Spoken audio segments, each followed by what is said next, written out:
GMS 선교사 열전. 세계국에서 2,600명의 GMS 선교사는 세계 선교의 선두주자로 달려가고 있습니다.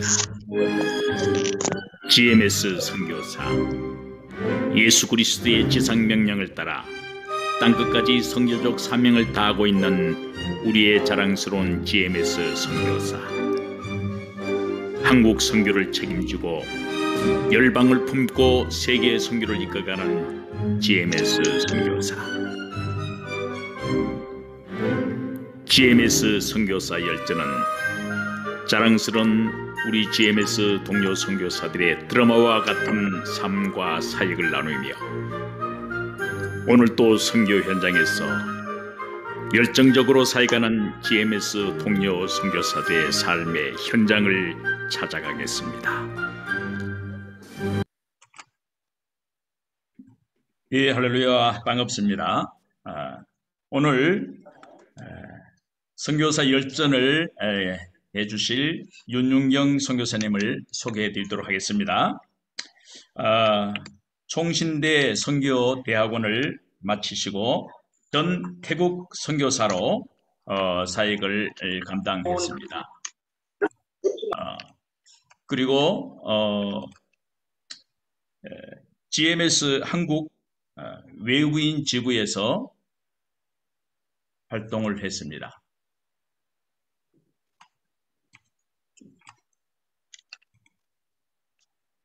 그리고 현재는 GMS 독신 여성교사 회장으로 일을 하고 계시고 인천 태국인 교회 담임을 하고 계십니다. 우리 윤윤경 선교사님의 선교 열전을 듣도록 하겠습니다. 네, 이번 GMS 선교사 열전에 함께할 수 있어서 감사합니다. 저는 2002년 3월에 파송받아서 태국 사역 6년 이후 한국에 들어와 안 10년 후에 유학생 사역과 파송교회 선교국 사역을 헌텀을 하였습니다. 선교국 사역을 통해 각종 선교학교를 진행하였고 선교 기도회를 통해 선교의 관심자들과 정보를 공유하고 국내 선교의 필요성을 알리는 시간도 되었습니다. 유학생 사역을 하면서는 중국인 유학생들이 자연스럽게 연결되면서 중국인 예배를 개척하게 되었고 교회 내에서 중국어가 가능한 청년부 사역자에게 인수인계 후 인천으로 나와서 태국인 교회를 개척하여 지금은 태국인 사역을 하고 있습니다. 성장 배경은 가족 모두가 성공의 교인이고 집안에서는 저만 장로 교인으로 어려서부터 지금 파송교회인 서대문 교회에서 신앙생활을 하였습니다. 하나님과 특별한 만남이라고 하면 고등부 수련회에서 내가 죄인임을 깨닫고 회개라는 것을 하게 되었고 이후에 하나님을 개인적으로 좀 알아야 하겠다는 생각이 들어 교회에 있는 성경 공부를 열심히 찾게 되었습니다. 이후 대학부에 가면서 내비게이터라는 선교단체를 선배 언니로부터 소개를 받고 말씀, 기도, 전도, 교제, 중심의 삶을 4년간 훈련받게 되었습니다. 말씀과 삶이 따로따로가 아니라 말씀이 삶이 되고 삶이 말씀이 되어야 한다는 사고를 살게 되었습니다. 하나그룹에서 직장 생활도 하고 중소기업에서 사무직으로 일도 해보았으나 저에게는 의미가 없었습니다. 돈을 버는 것에도 의미가 없었고 돈을 쓰는 것도 저에게는 별 의미를 찾지 못했습니다. 그러던 중 교회 목사님을 통해 GMS에서 간사를 모집한다는 소식을 접하게 되었고 화성 월문리에서 선교국과 훈련원에서 2년간 본부 생활을 하면서 선교사님들의 간증과 소식들을 접하면서 선교사로 나가야겠다는 마음을 갖게 되었습니다. 월문리 본부 생활은 쉽지만은 않았습니다. 마치 용광로 굴을 지나는 느낌을 받으면서 하나님께서 훈련하신다는 생각을 하게 되었습니다. 선교사로 나가기 위해서는 파송교회가 있어야 하는데 모 교회이면서 지금 파송교회인 서대문 교회에서 파송해 주신다고 하여 2002년 GMS 특별 과정을 받고 태국으로 들어가게 되었습니다. 태국에 입국하여 초임 선교사로 선배 선교사님들의 사역을 배워가면서 태국 문화와 언어를 익히는 시간들을 가졌습니다. 선교사 훈련 기간 중 미션 퍼스펙티브에 나와 있는 내용들 중에 선교사로 처음 선교지에 갔을 때 인생에서 가장 낮아지는 시기로 나오는데 제가 그때가 가장 낮아지는 시간들을 보냈던 것 같습니다. 언어도 몰라요. 문화도 몰라요. 선배 선교사님들도 모르겠는 시간들이 지나가면서 정말 하나님 한 분만 의지하게 되는 시간들이었고 벼랑 끝을 지나는 시간들을 보냈던 것으로 기억합니다.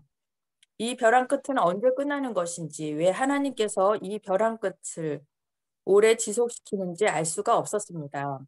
그런 가운데서도 사람들을 만나면 왜 당신은 항상 미소 짓고 평안해 보이세요? 라는 질문을 듣곤 했습니다. 빈민 어린이 사역, 한국어 교육 사역, 한인교회 협력 사역 등등 사역들을 하면서 하나님 마음을 알아가는 시간들이었습니다. 6년이라는 짧으면 짧고 길면 길다고 할 수 있는 시간들을 보내고 7년째 안식년을 갖고 한국에 와서 파송교회 선교관에서 지내면서 몸과 마음을 회복하는 시간들을 가졌습니다. 선교지에 있으면서 먹는 것이 부실하고 위생적으로 열악한 환경에 있으면서 한국에 와서는 먹을 수 있는 음식들이 제한되었습니다. 한의사를 통해 맥이 거의 없다는 말을 들었을 때 그러려니 하면서 잠잠히 하나님께서 회복시키실 것을 기다리며 안식년을 잘 보내고 15개월 만에 태국으로 다시 돌아가려고 할 때 화성교회에서 국내 외국인들이 많은데 국내에서 사역하는 것이 어떠냐는 제안을 받게 되었습니다. 한 주간 기도하는 시간을 갖는다고 하고 여러 곳에서 한국의 사역자들이 필요하다는 소리들을 듣게 되었습니다. 그래서 한국에서 사역하기로 하고 화성교회에서 가까운 연세대와 이대를 오가며 태국인들을 찾아 나섰습니다. 그러던 중 연대 어학당 선생님들과 연결이 되어 수요 모임에 참석하게 되었습니다. 이미 연대 어학당에서는 선교의 뜻이 있는 선생님들이 학생들과 한국어로 찬양과 성경 공부를 하고 있었습니다. 그곳에 힘을 더하여 저 또한 함께 참석하면서 선생님들이 할 수 없는 부분들을 섬기게 되었습니다. 방을 알아봐주고 이사하는 것, 관공서에 가는 것, 한국 내 선교지 탐방 등등 각 나라에서 온 학생들을 도우면서 관계 맺는 삶을 통해 복음을 전하게 되었습니다. 그러던 중 중국 선교사님을 통해 중국 유학생과 연결이 되면서 중국 학생들을 따로 모아 예배를 드려도 될 것 같아서 연대와 이대에 석사, 박사를 공부하러 온 중국 학생들 위주로 10명을 모아 복음의 기초부터 말씀의 전반적인 부분을 전하면서 중국인 예배를 개척하게 되었습니다. 3년 정도 지나면서 청년부 교육자가 중국에서 학부와 석사를 마치고 온 것을 알고 중국 유학생을 맡기고 저는 두 번째 안식년을 갖게 되었습니다. 인천으로 이사를 하고 안식년을 가지면서 미술치료, 독서치료사 등등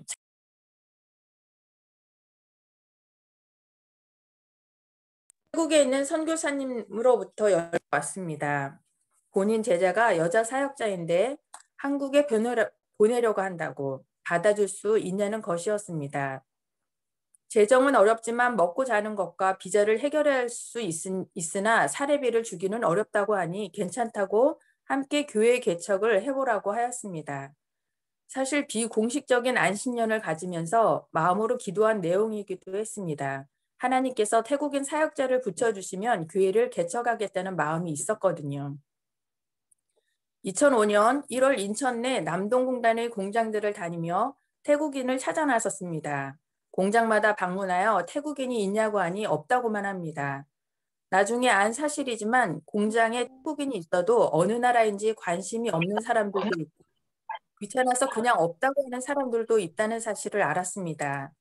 며칠간 발품을 팔고 공장마다 다니던 중 한 경비 아저씨로부터 정보를 듣게 되었습니다. 이렇게 다니면 안 되고 어디를 가면 태국인들이 있으니 그곳으로 가라는 것이었습니다. 토요일 오후 알려준 곳으로 가서 기도하면서 태국인들을 찾아 나섰습니다. 토요일 오후라 공장 지역은 조용했습니다. 한 외국인 형제가 자전거를 타고 오는데 꼭 태국인 같아서 태국어로 태국인이냐 물으니 그렇다고 합니다.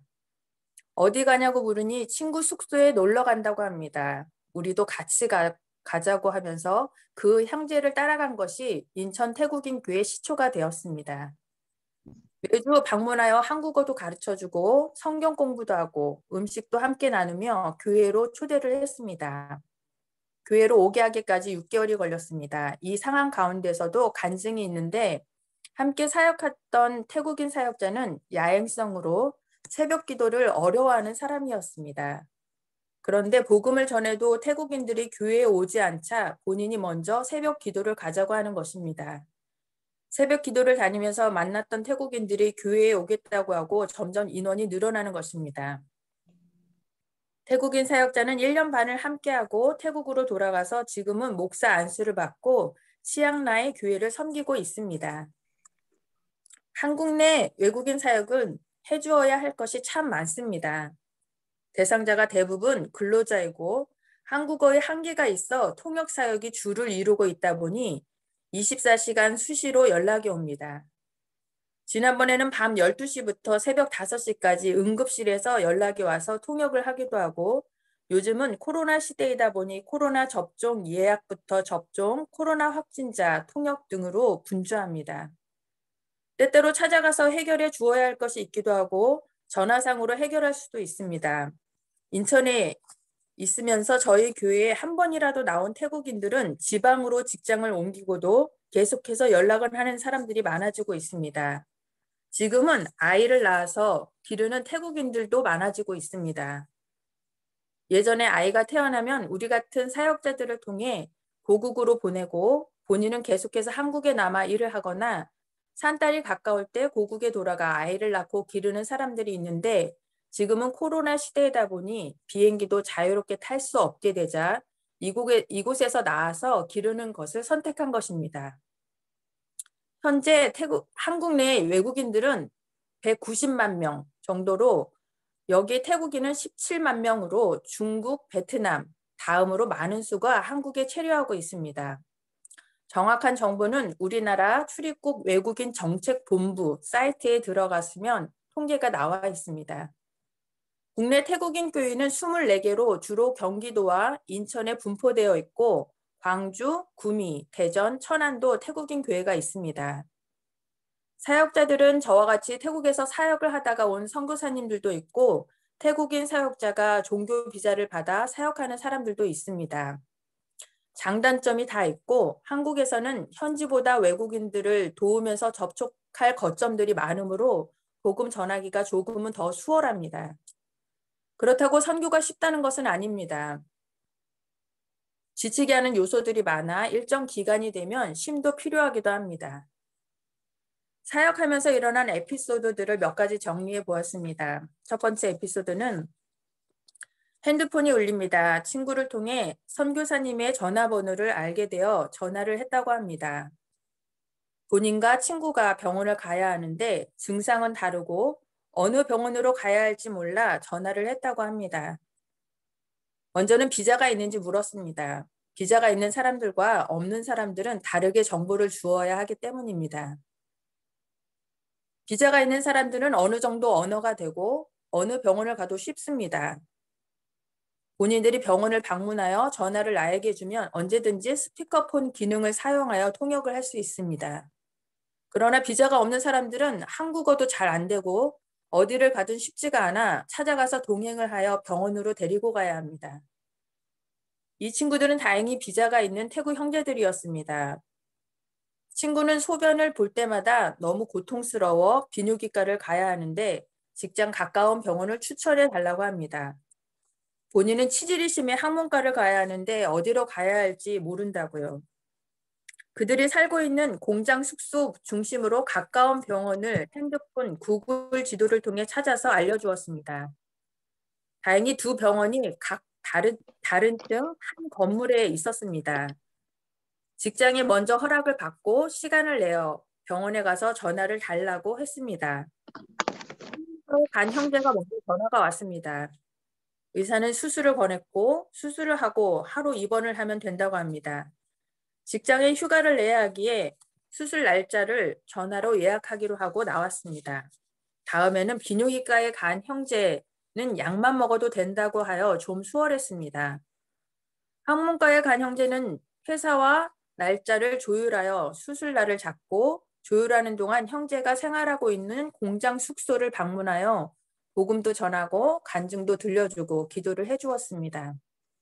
수술 날짜가 되어 수술하는 동안 핸드폰의 스피커폰 기능을 사용하여 통역을 하였습니다. 코로나 시대를 살고 있는 요즘은 병원 방문이 제한되어 비대면으로 도울 수 있는 부분들이 많아지고 있습니다. 퇴원 후 이 형제는 매주 병원에 방문하여 하기에 월요일 점심때면 매번 전화가 옵니다. 통역을 부탁드린다고요. 통역을 하며 기도합니다. 이 형제가 예수님을 믿고 우리와 함께 믿음 생활을 할 수 있도록, 수술 부분이 좀 더 좋아지면 공장 숙소를 방문하여 복음을 다시 전하고 교회 올 것을 권면하라고 계획하고 있습니다. 그 두 번째 에피소드는 밤 10시 정도 핸드폰이 울립니다. 우리 교회 리더로 섬기고 있는 아티 형제입니다. 자전거로 퇴근을 하다가 갑자기 튀어나오는 사람을 피하려다 넘어졌는데 집에 와서 보니 바지가 흥건하게 피로 젖어서 응급실에 오게 되었는데 혼자 처리하려고 하였으나 안 될 것 같아 전화를 드렸다고 합니다.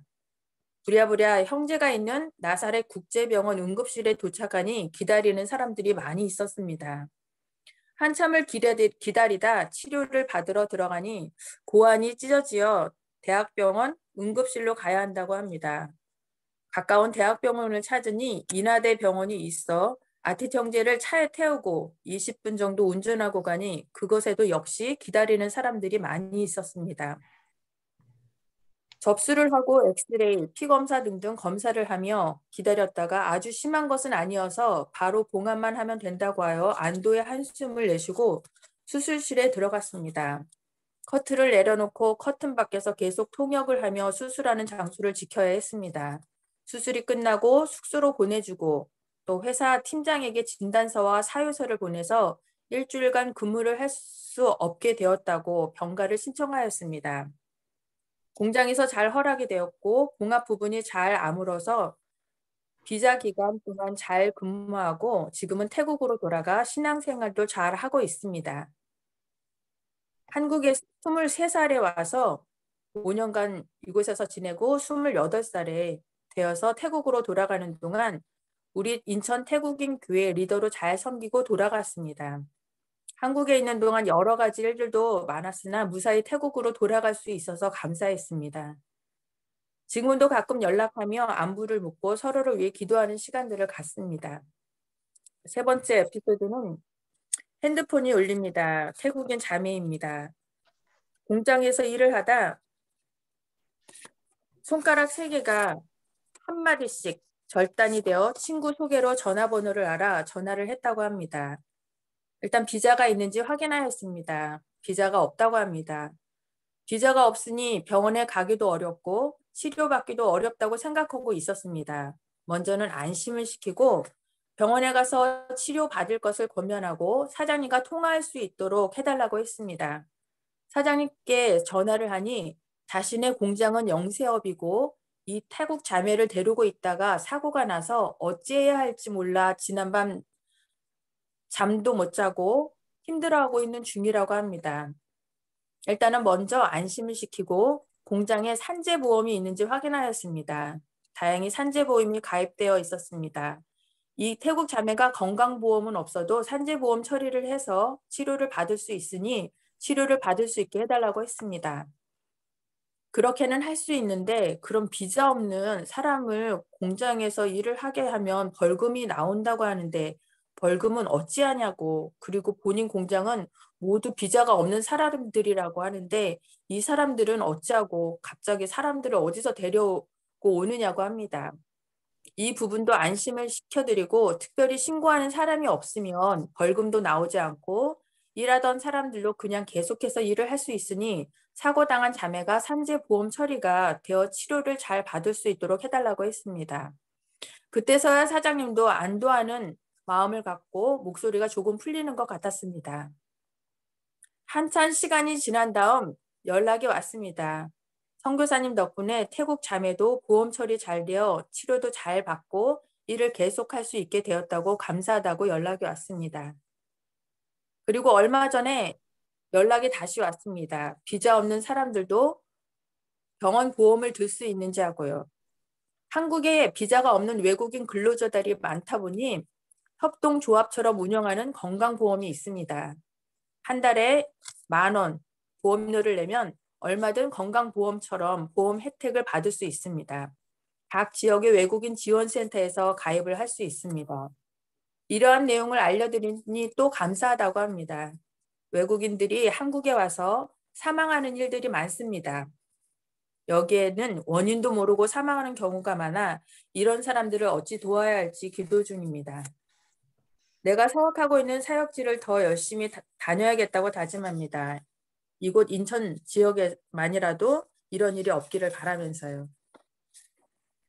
함께 개척한 태국인 사역자가 1년 반을 함께하고 돌아간 이후 혼자 사역을 하게 되었습니다. 예배팀을 구성하고 리더 2명을 세워 따로 성경 공부를 시키고 리더들이 교인들을 가르칠 수 있는 시스템으로 성경 공부를 하고 저는 픽업과 설교만 준비하였습니다. 감사하게도 교인들이 잘 따라주었고 개척교회에 은혜가 있었습니다. 그러던 중 비자가 없던 교인들이 공장에서 10명씩 잡혀서 강제 출국 당하기도 하고 한 교인은 아침에 출근하다가 교통사고를 당해 어깨 인대가 끊어져서 3개월간 병원에 입원하기도 하고 이런저런 사고들이 나로 하여금 많이 지치게 하였습니다. 지금은 초창기 교인들은 거의 다 고국으로 돌아갔고 새로운 사람들과 새롭게 시작하고 있습니다. 다행히 2년 전부터 태국인 사역자 가족이 함께하면서 많은 힘을 얻고 있습니다. 코로나 시대로 더 어려울 수 있었는데 태국인 사역자 가족이 함께하면서 심도 갔고 예배도 계속해서 들을 수 있었습니다. 천안에서 처음 태국인 확진자가 있다는 소식을 듣고 우리 교회도 한 달 정도 온라인 예배만 드렸는데 제가 견딜 수 없어서 모든 예배를 대면 예배로 전환하여 대면 예배를 원칙으로 하되 온라인도 겸하고 있습니다. 요즘은 코로나 확진자 수가 40에서 60만 명씩 나오는 터라 어제 함께 밥 먹은 사람이 양성이고 또 4명이 함께 밥 먹고 3명은 양성, 1명은 음성이 나오는 상황이라 뭐라 말할 수 없는 상황이나 하나님을 기대하며 한 발 한 발 믿음의 걸음으로 나아가고 있습니다. 다시 힘을 내어 맨투맨을 통해 한 사람 한 사람을 세워가는 삶을 살아야겠다는 다짐을 하게 됩니다.